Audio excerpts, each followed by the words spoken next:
Hi friends, welcome to hello Andhra YouTube channel.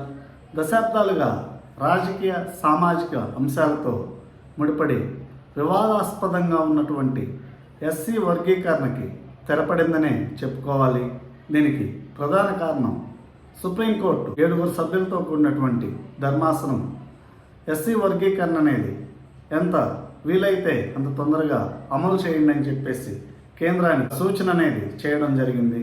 అయితే అసలు ఈ ఎస్సీ వర్గీకరణ అనేది ఎందుకు చేయాలి, అసలు ఎస్సీల్లో ఎన్ని వర్గాలు ఉన్నాయి అనే అంశానికి వస్తే ఎస్సీల్లో ప్రధానంగా 4 వర్గాలు ఉన్నాయని చెప్పుకోవాలి. వీరిలో మాదిగ, మాల, రెల్లి, ఆది ఆంధ్ర ఈ 4 ఉపకులాలు ఎస్సీల్లో ఉన్నాయి. అయితే ఈ 4 ప్రధానంగా ఈ ఎస్సీ వర్గీకరణ కావాలి అని కోరుకుంటున్నది మాత్రం మాదిగ ఉపకులమే. దీనికి ప్రధాన కారణం విద్య, ఉద్యోగ అవకాశాలు వారికి రావట్లేదు, వాటిలో వారు వెనుకబడి ఉన్నారు అనేది వారి వాదన.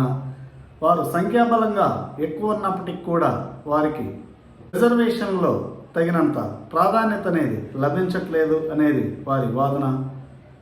ప్రధానంగా చెప్పుకోవాలంటే ఇందులో మాల సామాజిక వర్గం సంఖ్యాబలంగా తక్కువగా ఉన్నారు. తక్కువగా ఉన్నప్పటికీ వారు విద్య, ఉద్యోగాల్లో చాలా ముందున్నారు. ఎందుకంటే ఎస్సీల్లో మాదిగ సామాజిక వర్గానికి చెందాల్సినటువంటి రిజర్వేషన్లో మాల సామాజిక వర్గాలు ఆ అవకాశాలని ఎగరేసుకుపోతున్నారు అనేది వీరి ప్రధాన ఆరోపణ.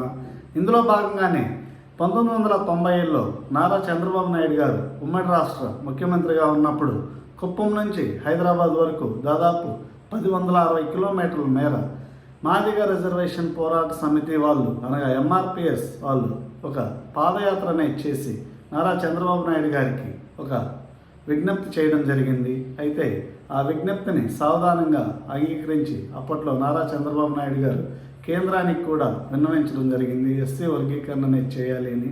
అంతేకాకుండా ఈ ఎస్సీ వర్గీకరణలో 7% మాదిగ కులానికి, 6% మాల కులానికి, మిగతా 1% రెల్లి, ఆది ఆంధ్ర కులాలకి కేటాయించాలని చెప్పేసి కూడా ఆయన అప్పట్లో సూచించడం జరిగింది.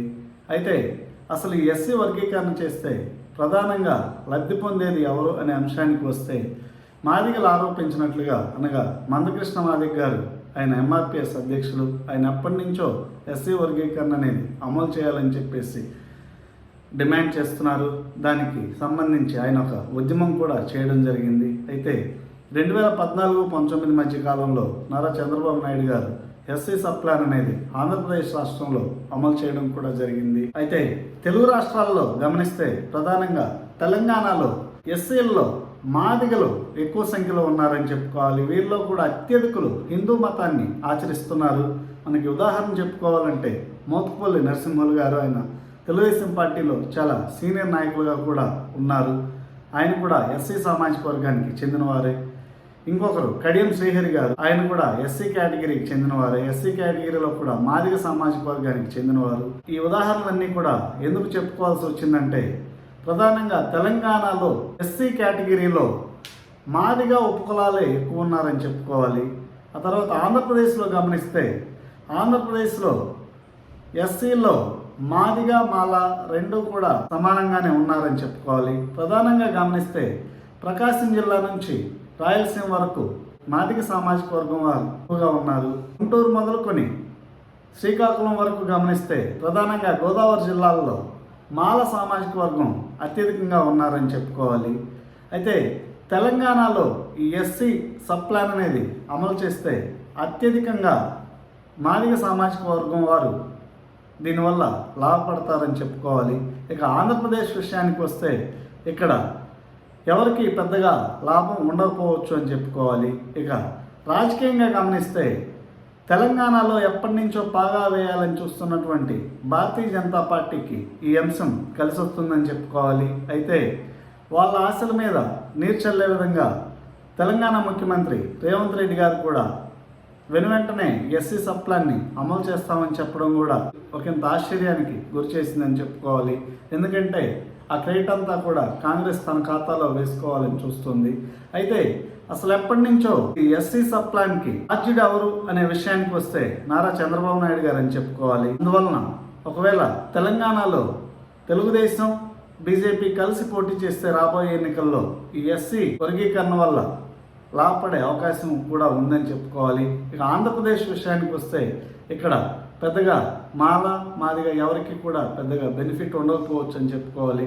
ఇంకో విషయం పరిశీలిస్తే అసలు ఇప్పుడున్నటువంటి పరిస్థితుల్లో అన్ని రంగాలు కూడా ప్రైవేటైజేషన్ అయిపోతున్నాయి. సో రిజర్వేషన్ అనే అంశం అనేది చాలా తక్కువ ప్రాధాన్యతని సంతరించుకుంది.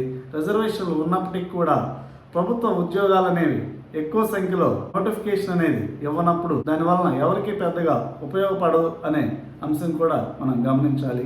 ఈ అంశం మీద మీ అభిప్రాయాలను కామెంట్స్ రూపంలో తెలియచేయండి. Thank you.